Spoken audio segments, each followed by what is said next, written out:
বিলের ভিতরে একটা কাটলে গাছ আছে, তোমার ঘরে দেখাই।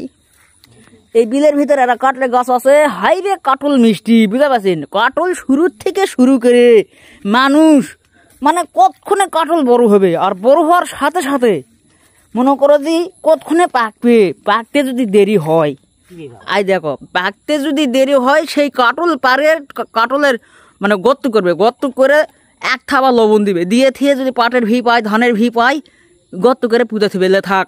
2 দিন 3 দিন পরে আসে দেখবে কাটল পাকলো নাকি।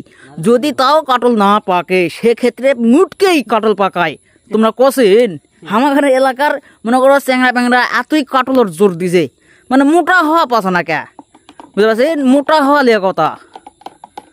এই মোটা হওয়ার ঘাট থেকে এই বিলত এই কাটলের গাছটা মানে কাটল অর্থাৎ যার কাটল গৃহস্থ কষে না থাক, তাহলে চ্যাংরা প্যাংরা যখন মোটা হওয়া আছে তাহলে কাটলে গাছটা থাক।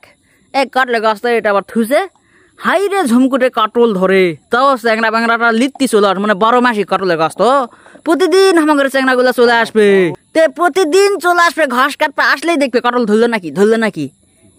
এই সেই কাটলের গাছটা তোমার ঘরে দেখাবালি আনো, 12 মাসি কাটল। তো তোমার ঘরে কেঙ্কা লাগলো অবশ্যই কমেন্ট করে জানায়ও।